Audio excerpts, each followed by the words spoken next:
Bienvenue dans cette vidéo d'implantation des bouchons Tego à l'hôpital Charles-Lemoine. Formation vidéo de 1 heure, lecture et examen théorique comptant pour 1 heure, pratique supervisée durant les 3 semaines d'implantation, apprentissage par les pairs pour l'équivalent d'1 heure. Pour obtenir votre attestation de 3 heures de formation non accréditée, vous devez identifier vos lectures dans le logiciel de suivi des mises à jour et compléter le test Tego du répertoire unique avec un résultat supérieur ou égal à 80%. Présentation des méthodes de soins, changement de pansement et bouchon Tego, ouverture d'une voie centrale avec les bouchons Tego, fermeture d'une voie centrale avec les bouchons Tego. Intention pédagogique. Procéder stérilement à la réfection du pansement et à l'installation d'un bouchon de type Tego, diminuer les risques de bactériémie, améliorer la qualité des soins infirmiers, améliorer la sécurité et la qualité des soins et harmoniser les soins. Au cours de cette présentation, nous vous présenterons 4 vidéos. Le premier concerne les principes de base du bouchon Tego. Les 3 autres sont liés aux méthodes de soins. Qu'est-ce qu'un bouchon Tego? C'est un bouchon unidirectionnel, c'est-à-dire que le sang ne peut aller que dans un seul sens à la fois, qui permet de fermer et ouvrir les voies centrales en diminuant les manipulations et le risque de bactériémie chez les patients dialysés.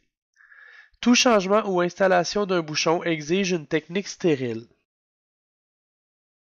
Les recommandations spécifiques aux bouchons Tego. Les bouchons peuvent demeurer en place pour une durée maximale de 7 jours. Ils ne contiennent aucun latex, il ne faut jamais utiliser d'aiguille avec le bouchon, ne jamais introduire l'embout d'un barillet dans le bouchon car il y a un risque de bris de valve et de bris de la membrane de silicone, permet un débit maximal de 600 ml par minute et peut effectuer plus ou moins 28 activations. Exception à la règle du 7 jours, si le patient a plus de 4 dialyses par semaine, prévoir le changement des bouchons 2 fois par semaine au bloc-notes NephroCare. Lors des manipulations, vous devez procéder en 2 temps. Introduire complètement l'embout de la seringue ou de la tubulure du circuit extracorporel sans la visser. Visser par la suite seulement 1/4 de tour. On insiste sur le 1/4 de tour. Si vous tentez de visser plus, vous risquez d'endommager le bouchon et de nuire à son fonctionnement. Il est important de conserver les voies du cathéter clampées en tout temps, sauf lors de la dialyse. Utilisez les tampons de chlorhexidine alcool pour désinfecter les bouchons. Ne jamais utiliser de solution d'aquin pour cette désinfection. Utilisez les seringues Luer Lock pour les manipulations en tout temps. Lorsque respectée, cette façon de procéder en 2 temps est sans risque de déplacer et ou abîmer la membrane en silicone.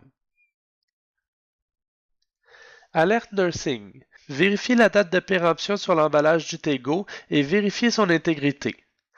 Assurez-vous toujours que les 2 bouchons aient le même numéro de lot. Avisez l'assistante infirmière-chef de toutes les éventualités avec les bouchons Tego pour un suivi avec la compagnie. Au sujet des notes au dossier, la date et l'heure de l'installation du bouchon sont requis dans les notes d'observation.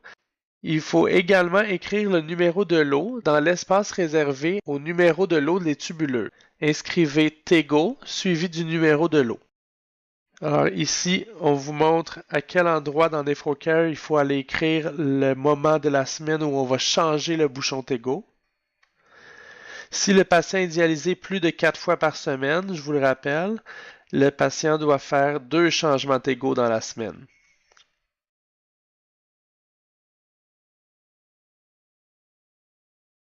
Dans l'écran pré-traitement, vous pourrez retrouver le numéro de lot sur l'emballage et le retranscrire dans l'espace réservé au numéro de lot des tubuleux. Donc, il y a eu un projet pilote au 6 de la Montée-Régissante du côté d'Au-Richelieu et les résultats qui nous sont venus de ça, c'est que en moyenne, les débutantes avec la technique ont pris entre 8 minutes et 23 minutes 30 pour se débrouiller selon la méthode de soins. Conclusion du projet pilote. Implantation au 6 de la Montée-Régissante, diminution du matériel utilisé, expertise de l'infirmière dans l'évaluation et le suivi du patient, infirmière experte par rapport à la réfection des pansements de cathéters centraux, temps raccourci dans la réalisation de la méthode de soins, Impact sur le temps, la qualité des soins et les coûts. Donc, on va débuter immédiatement avec le visionnement d'un premier vidéo sur les principes de base des bouchons Tego. Principe de base du bouchon Tego en accéléré. Le bouchon Tego est constitué d'une membrane qui fait office de cloison entre le cathéter et le milieu extérieur. Le bouchon s'applique sur un cathéter préalablement désinfecté lors d'une procédure stérile en utilisant des gants stériles, des seringues pré-remplies de NaCl stérile et en fermant les rideaux. Lorsqu'un bouchon est défectueux et doit être changé, il est important de changer les deux bouchons en même temps. Il faut également s'assurer que les numéros de lot des deux bouchons sont identiques et l'indiquer dans Nefrocare.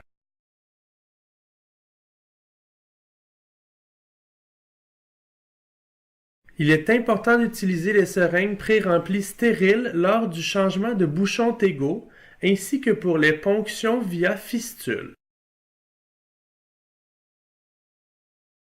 Le principe clé de l'utilisation d'un bouchon Tego sur le cathéter d'hémodialyse est de respecter chacun des temps de frottement et de contact de la solution désinfectante telle que recommandée. Il est recommandé de désinfecter à 2 reprises à l'aide de 2 tampons d'alcool différents chacune des 2 voies de 15 à 30 secondes à chacune des 2 fois, pour un total de 4 fois, 2 sur chaque voie.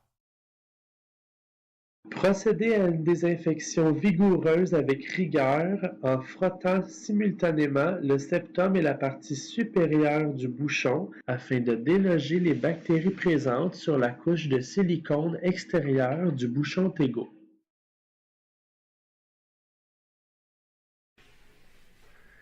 Il est important de ne pas visser trop serré ou de ne pas trop pousser avec les seringues ou les tubulures afin de ne pas endommager les bouchons Tego. Un quart de tour est suffisant afin de visser de façon sécuritaire.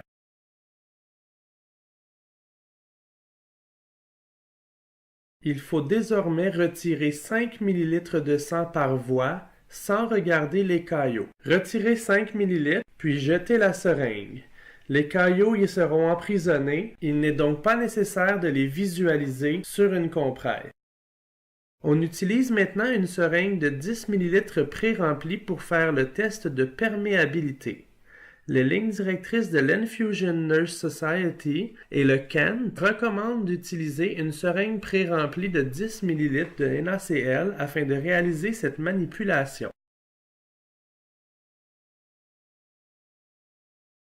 L'irrigation doit toujours être réalisée en turbulence, 1 ml à la fois, à chaque poussée.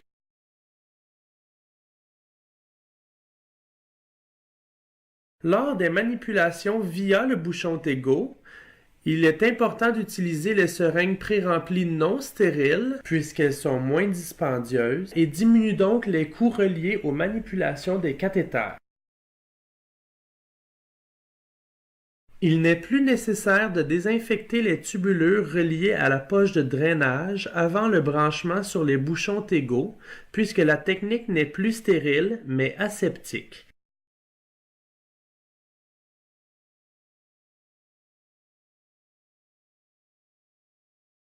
Le bouchon ne devrait pas affecter le débit de la dialyse, puisqu'il est conçu pour pouvoir supporter un débit de 600 ml par minute. Afin de diminuer le risque de formation d'une colonne d'air dans la tubulure artérielle, il est conseillé de diminuer le débit sanguin de l'appareil en dessous de 300 ml par minute et idéalement à 200 ml par minute avant d'éteindre la pompe. Pensez à toujours clamper les voies du cathéter entre chaque manipulation via le bouchon Tego. Chaque manipulation est une manipulation aseptique, mais non stérile. À la fin du traitement, dès que les tubulures du circuit extracorporel sont retirées des bouchons, procédez à la méthode de désinfection.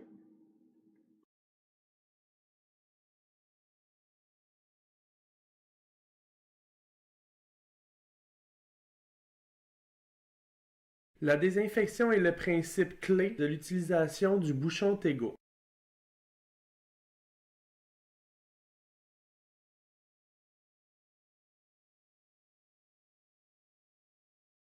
Ceci diminue significativement le risque de bactériémie.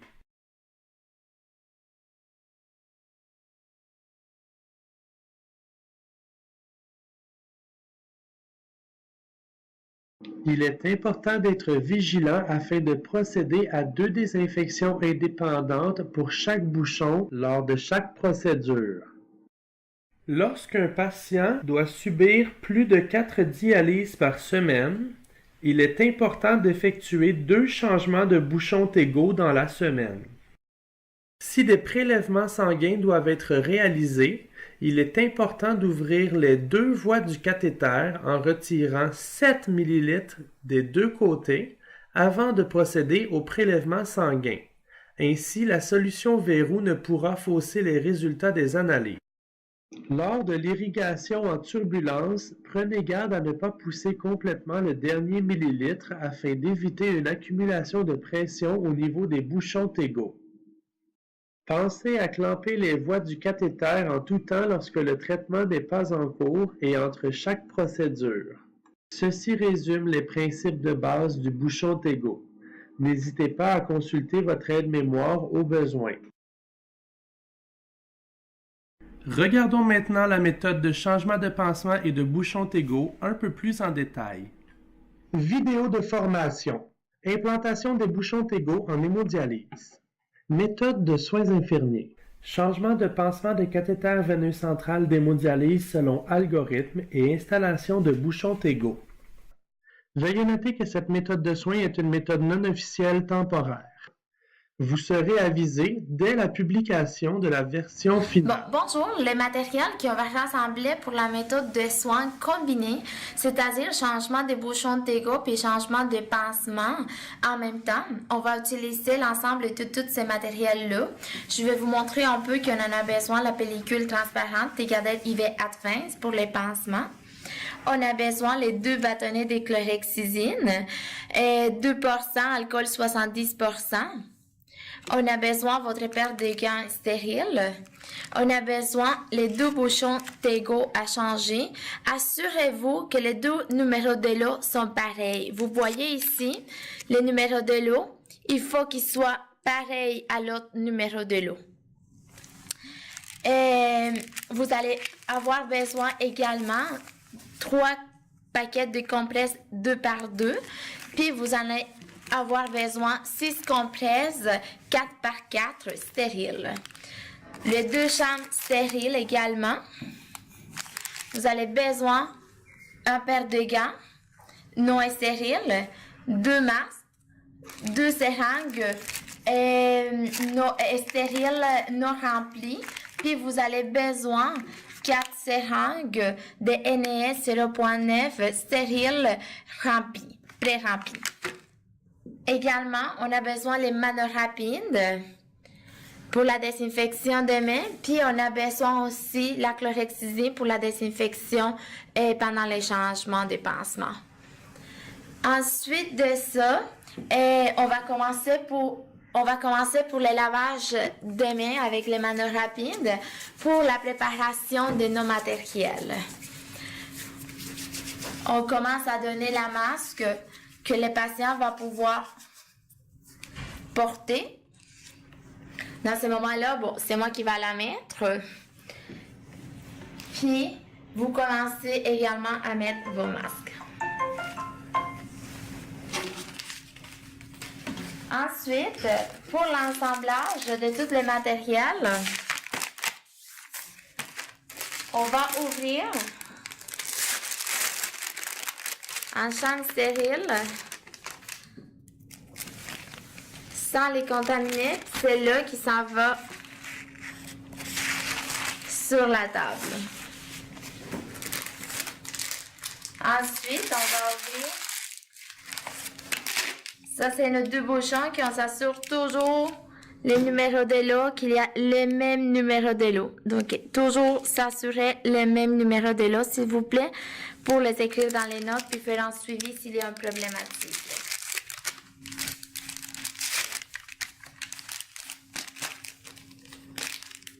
Les excédents, on n'oublie pas jeter une goutte toujours à la poubelle.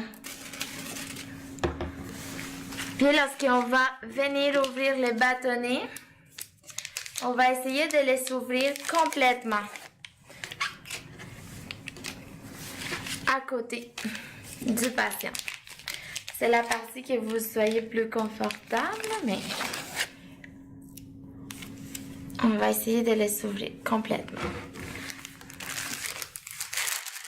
Donc, vous pouvez observer tous les matériels qu'il y en a. OK? Maintenant, on va se relaver les mains, désinfecter avec main rapide. On va pouvoir mettre des gants propres.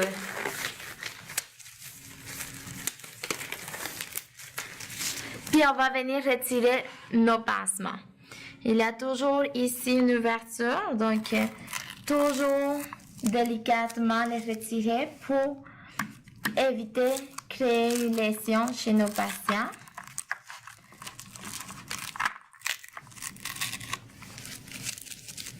On va enrouler, prendre les deux.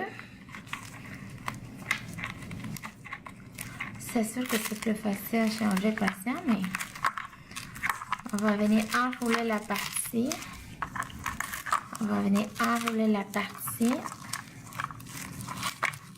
On soutient notre cathéter avec la main. Puis on va essayer de décoller tranquillement vers le haut.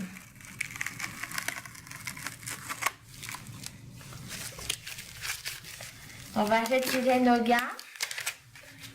On les jette à la poubelle. On désinfecte les mains avec nos mains rapides. Puis on va venir porter nos gants stériles.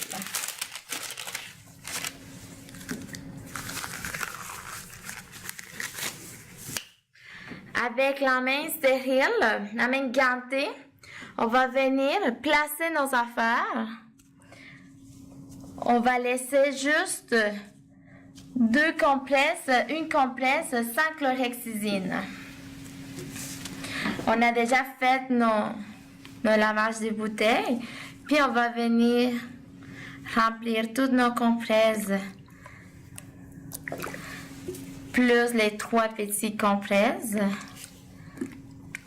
de chlorhexidine. Ensuite, on va mettre notre gants stériles. Nous, on suggère de vous faire placer vos chambres de la meilleure façon. En général, dans les chambres, c'est cette partie-là qui ça va absorber pour éviter que ça transperce. Si vous voyez ici les chambres stériles, il y en a un plastique, ça ne permet pas d'être transpercé. Donc, on les plie en deux, ça va être plus facile pour vous par la suite. On va faire nos vides des bouchons. Pour les vides du bouchon, on va aller prendre un bouchon, ok? On va les visser à l'intérieur. On pousse à l'intérieur, puis on fait un roulet un quart.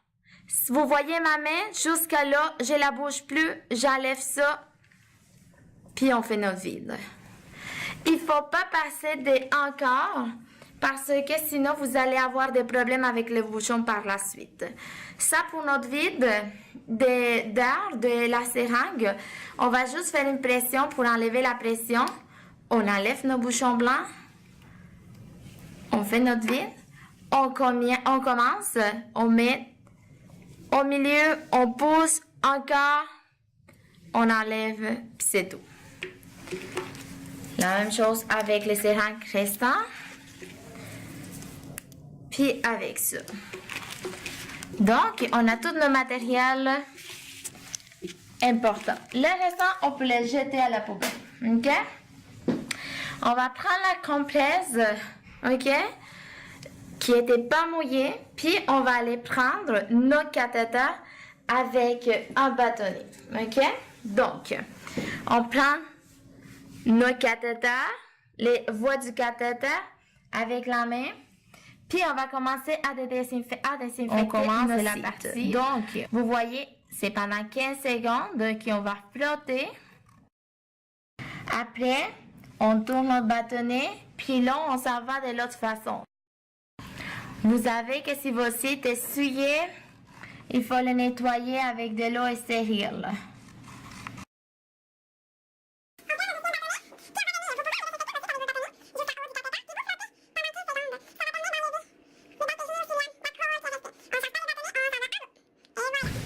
Puis maintenant, comme on a désinfecté, on vient prendre 2 compresses, ok?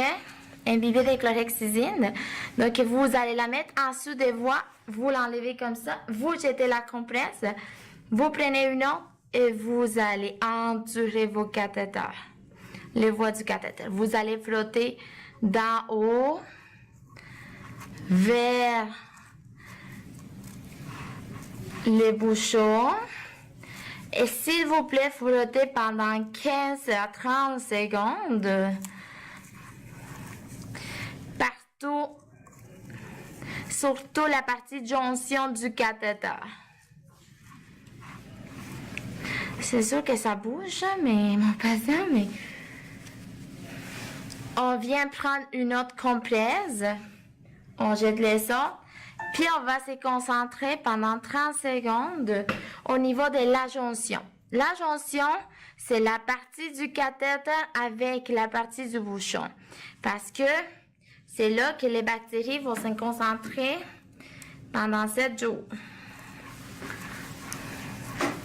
Donc, on frotte pendant encore 30 secondes.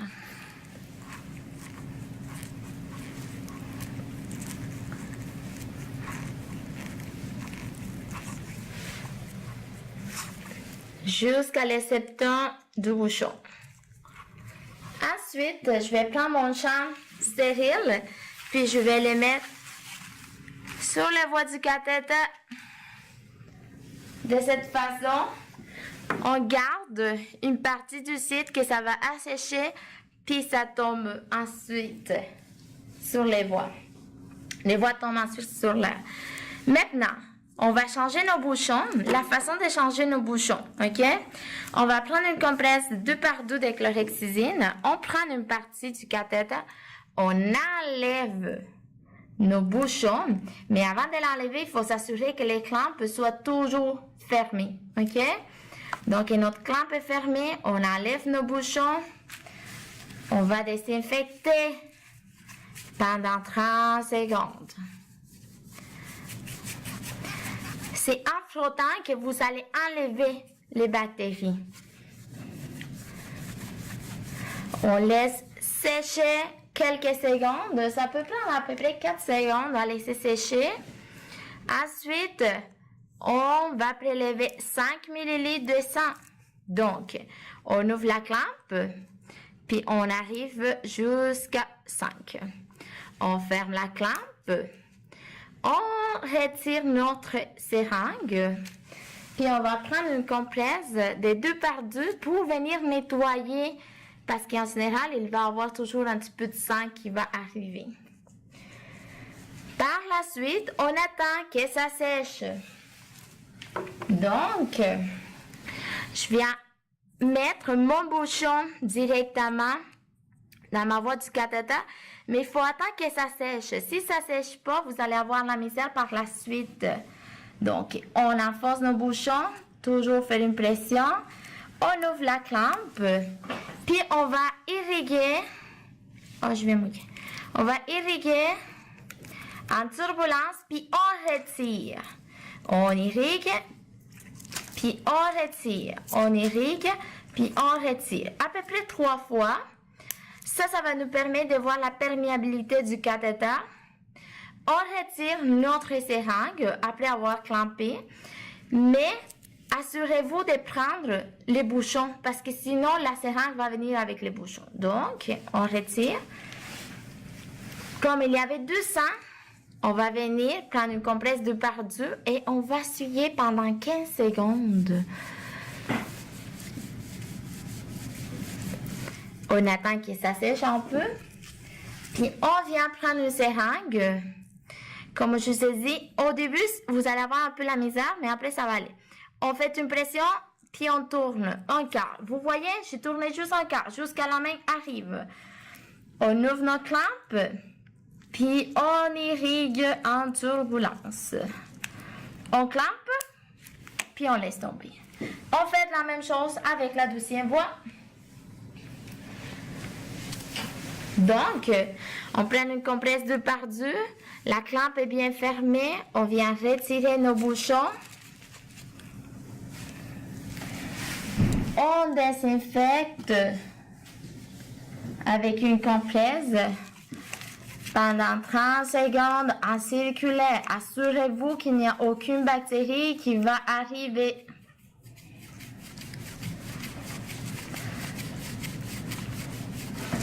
Par la suite, on attend que ça sèche quelques secondes. On met nos seringues vides de 10 ml. On ouvre la clampe. On retire 5 ml. On ferme la clampe. On vient retirer notre seringue. Ça, c'est pour aller chasser le caillou qu'il y a dans le cathéter. En circulaire, on désinfecte en circulaire. Par la suite, on prend notre seringue, on attend que ça sèche. On prend nos seringues de 10 ml pré-remplies avec NES. Puis on va venir placer nos bouchons. On va ouvrir la clampe. Puis on va venir irriguer. Puis retirer. Ça, c'est comme ramoner. C'est sûr qu'il y a un petit peu d'air parce que ça ne marche pas mon cathéter. On ferme la clampe. Puis comme on a validé qu'il n'y avait pas de résistance, on va venir désinfecter nos bouchons encore de façon circulaire. Pendant quelques secondes, on enlève la compresse, on attend que ça sèche, puis on vient placer nos bouchons à l'intérieur de nos seringues, puis on fait un quart de tour. C'est tout. Puis maintenant, on ouvre la clampe, puis on va juste irriguer. On ferme. Puis maintenant, pendant 3 minutes, que ça durait à peu près ma désinfection, je vois que dans mon site des cathéters est bien sèche. Vous pouvez attendre quelques secondes encore. S'il y a du cabillon à mettre, vous pouvez le faire tout de suite. On attend que ça sèche. Puis maintenant, on vient coller nos pansements. Vous savez que les pansements, ça va être au niveau, on va couvrir les sellettes. Donc, c'est de cette façon qu'on va venir les coller.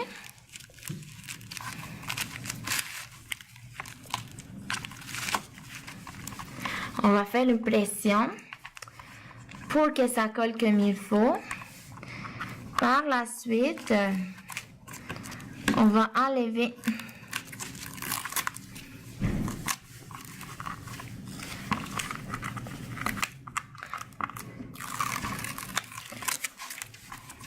donc on va prendre les stabilisateurs, on va les mettre en dessous des voies.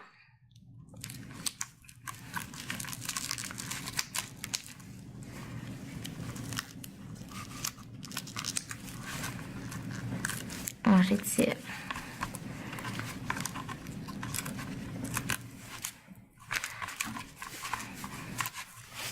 Une fois la procédure d'ouverture des 2 voies du cathéter complétée, prenez directement les 2 tubulures du circuit extracorporel raccordées au sac de drainage. Vous n'avez pas à désinfecter ces tubulures puisque la technique est aseptique et non stérile. Prenez les tubulures et connectez-les directement au bouchon Tego en prenant bien soin de visser un quart de tour sans trop forcer, afin de ne pas abîmer les bouchons Tego.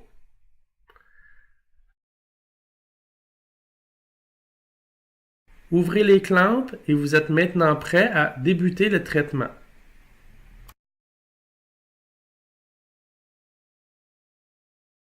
Ceci met fin à ce vidéo de formation sur le changement de pansement de cathéter veineux central d'hémodialyse selon algorithme plus installation de bouchon Tego. Pour toute question, veuillez vous référer à Cynthia Bessette, infirmière clinicienne au suivi systématique des accès vasculaires au poste 2980, ou encore à Charles-André Scott, infirmier clinicien à l'aide et au soutien à la pratique en néphrologie, au poste 2737. Ce vidéo a été réalisé avec la collaboration de Teresa Garrido, conseillère en soins infirmiers, volet hémodialyse. Merci de votre attention.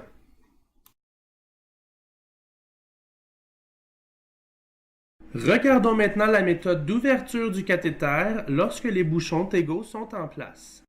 Vidéo de formation. Implantation des bouchons Tego en hémodialyse. Méthode de soins infirmiers. Ouverture d'une voie centrale d'hémodialyse sans prélèvement sanguin avec bouchon Tego. Veuillez noter que cette méthode de soins est une méthode non officielle temporaire. Vous serez avisé dès la publication de la version finale. Donc, bonjour. Pour continuer, ça va être une vidéo qu'on a faite pour une ouverture d'une voie centrale d'hémodialyse sans prélèvement sanguin avec le bouchon Tego. C'est-à-dire que le patient, on n'a pas besoin ni de changer les pansements, ni changer le bouchon Tego. Donc, on a besoin de chambres stériles dans ces cas-là, parce que nous, en hémodialyse, on utilise des chambres stériles. On a besoin de 2 seringues de 10 ml vides. On a besoin de 4 seringues non stériles remplies d'NS 0.9. On a besoin de 2 tampons d'alcool, de chlorhexidine, 2% d'alcool, 70%. On a besoin d'un paire de gants non stériles, 2 masques, puis du monorapide. Donc, pour commencer, après avoir désinfecté notre table, on va aller se mettre un peu des monorapides. On va pouvoir se mettre le masque. Puis, on donne aussi la masque pour que les patients puissent les mettre. Donc, dans ces cas-là, bon, je vais les faire. Si je le fais absolument avant d'ouvrir le matériel, il faut que je mette du monorapide pour laver mes mains. OK?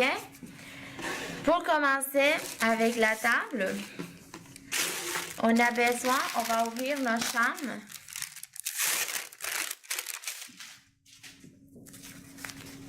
Stériles.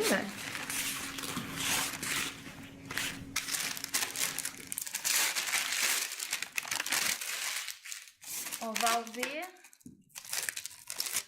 nos 2 seringues de 10 ml vides. On va pouvoir ouvrir aussi également nos seringues qui sont vraiment pas stériles, mais qu'on pourrait les placer juste à côté du champ. C'est une technique aseptique. C'est qu'on va présenter avec ces méthodes de soins. Les tampons d'alcool, on peut les laisser ici à côté du champ. Le problème, c'est que si vous les laissez à côté du champ, ça va être vraiment difficile de les mettre parce que si il y a cette façon de le faire, que ça garde encore la chlorhexidine à l'intérieur, ou vous pouvez les mettre juste à côté de la table. Donc, ça va être à vous de voir de quelle façon vous allez l'utiliser. Là, on a fini avec l'ouverture du matériel.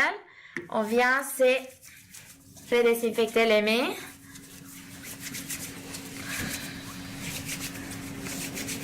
On attend nos produits que ça sèche. Puis, on vient mettre nos gants non stériles.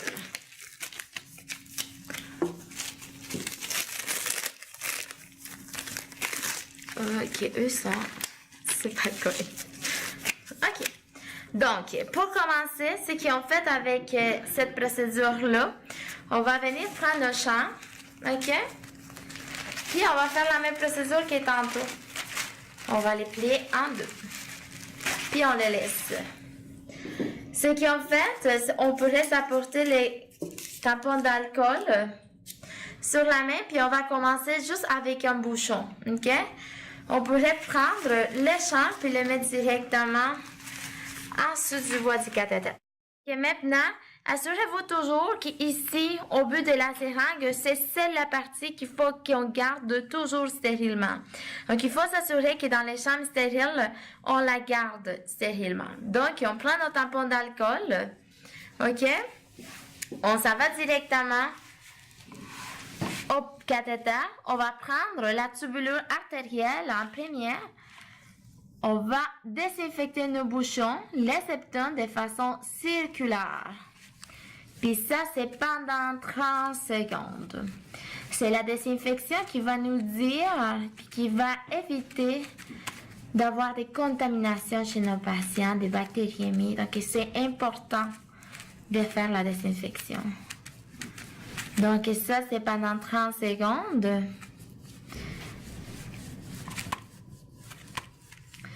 Après, on prend un autre tampon d'alcool, puis on va désinfecter pendant 30 secondes. Toujours, assurez-vous de prendre les deux en même temps, parce qu'en circulaire, ça se peut que le bouchon va venir dans vos mains. Okay.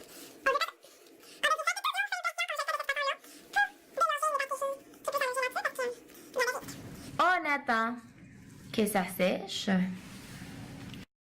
Puis on fait juste une tournée, c'est tout. On ouvre nos clampes, puis on retire 5 ml. On clampe, OK? On vient chercher notre tampon d'alcool. On retire nos seringues de 6 ml et on désinfecte.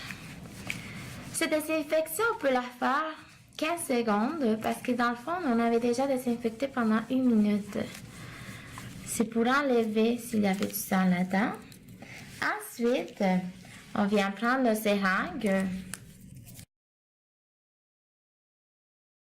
On met un peu de solution, on retire, on met, on retire, on met, on retire. Toujours 1 millilitre à la fois. Et on retire. Ça, c'est pour déloger. On ferme. Bon, on va les mettre au complet. On ferme. Après, on prend notre autre seringue, l'autre seringue de 10 ml. On le place à l'intérieur. Puis on tourne. On ouvre la clampe. On irrigue 1 ml à la fois. En turbulence, on clampe, puis on laisse déposer sur nos chambres. Vous pouvez mettre les chambres un petit peu à droite, un petit peu à gauche, mais la seringue est déjà dans les bouchons, donc il n'y a pas de risque de contamination. On fait la même procédure, la voie veineuse. Donc, on va venir prendre nos tampons d'alcool. On prend nos voies veineuses. Et on désinfecte pendant 30 secondes. Toujours s'assurer que les clampes sont bien fermées. On attend que ça sèche. On prend nos seringues de 10 ml vides. On attend quelques secondes. À peu près de 5 secondes, c'est suffisant pour que ça sèche. De 5 à 10. On aboutonne. On tire. Et c'est tout, encore.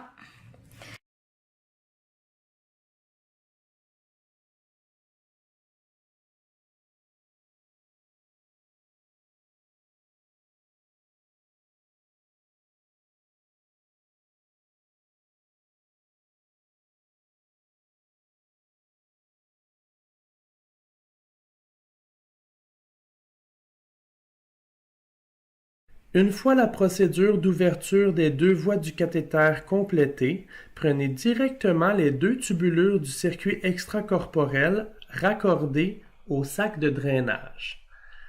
Vous n'avez pas à désinfecter ces tubulures puisque la technique est aseptique et non stérile.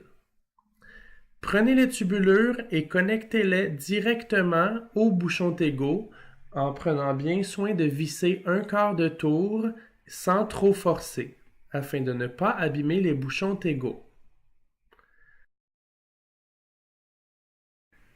Ouvrez les clampes et vous êtes maintenant prêt à débuter le traitement.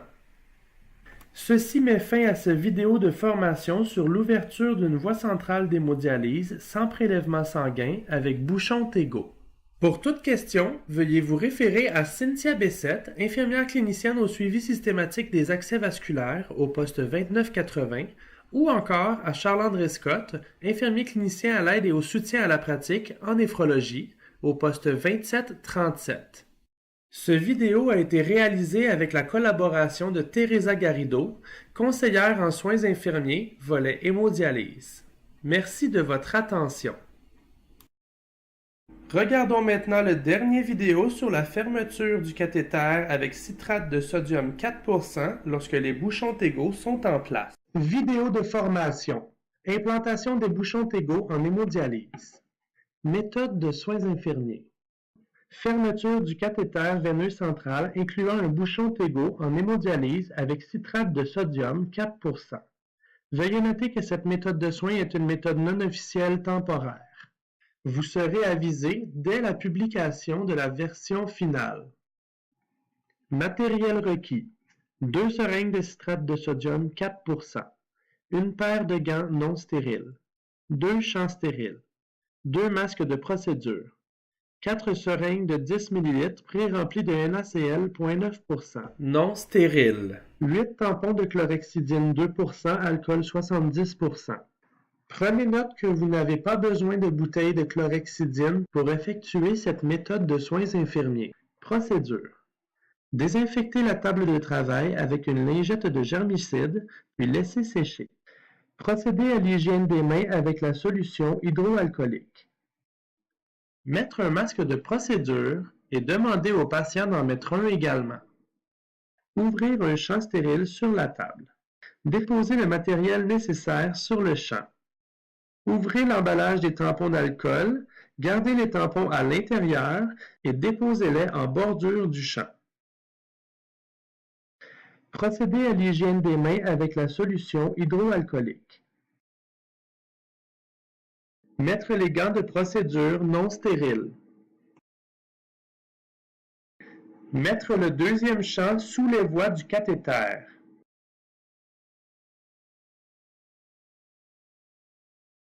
S'assurer que les clampes de chaque voie du cathéter et du circuit extracorporel sont fermées. Détacher les tubulures artérielles et veineuses du circuit extracorporel des bouchons Tego en prenant soin de bien maintenir les bouchons Tego en place afin de ne pas les dévisser en effectuant le mouvement.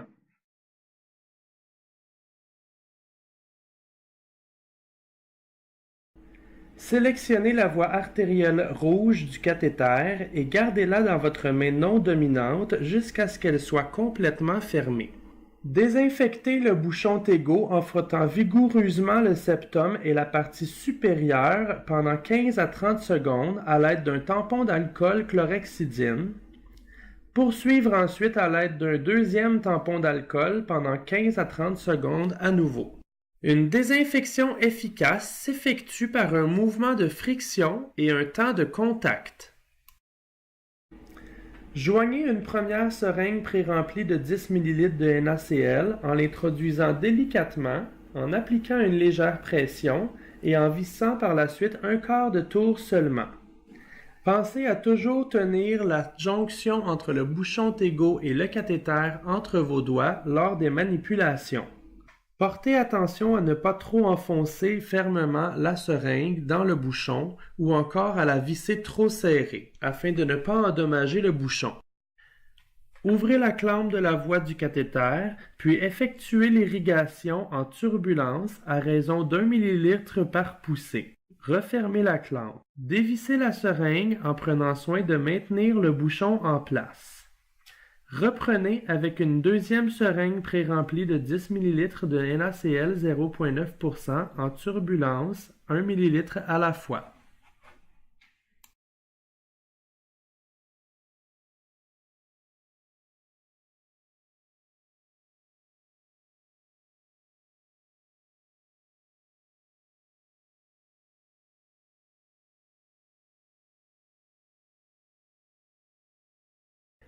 Effectuez la fermeture de la voie en injectant la solution verrou de citrate de sodium 4%.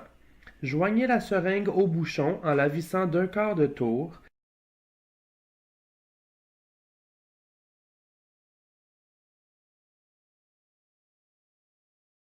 Ouvrez la clampe, injectez rapidement la solution selon le volume endoluminal de la voie, puis clampez. Dévissez la seringue en prenant soin de garder le bouchon en place. Reprenez ces mêmes dernières étapes pour la fermeture de la voie veineuse à partir de la désinfection du bouchon Tego avec le tampon de chlorhexidine alcool à 2 reprises pendant 15 à 30 secondes chaque fois. N'oubliez pas de clamper et déclamper la voie du cathéter entre chaque manipulation. Lorsque vous irriguez en turbulence, prenez garde à ne pas irriguer jusqu'au bout de la seringue afin d'éviter une accumulation de pression au niveau du bouchon Tego.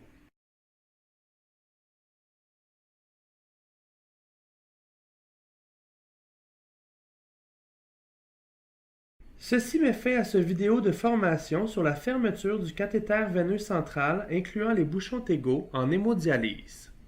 Pour toute question, veuillez vous référer à Cynthia Bessette, infirmière clinicienne au suivi systématique des accès vasculaires au poste 2980, ou encore à Charles-André Scott, infirmier clinicien à l'aide et au soutien à la pratique en néphrologie au poste 2737. Ce vidéo a été réalisé avec la collaboration de Teresa Garrido, conseillère en soins infirmiers, volet hémodialyse. Merci de votre attention.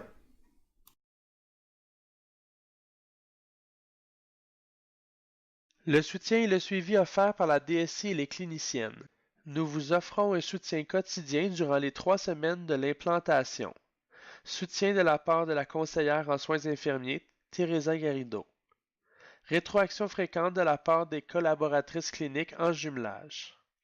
Rencontre officielle pendant 1 semaine sur le plancher pour les suivis sur les 3 quarts de travail. Des audits auront lieu dans plus ou moins 4 semaines après l'implantation. La date reste encore à déterminer avec certitude. Si vous avez des questions, n'hésitez pas à nous joindre. Charles-André Scott, poste 2737, Cynthia Bessette, poste 2980. En terminant, n'hésitez pas à consulter le répertoire unique en néphrologie à la recherche de documentation sur les bouchons Tego.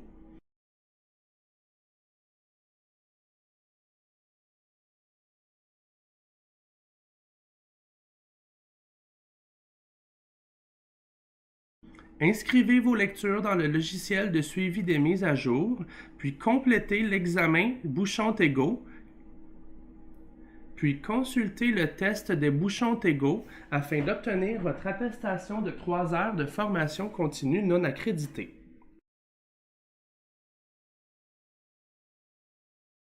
Merci de votre attention.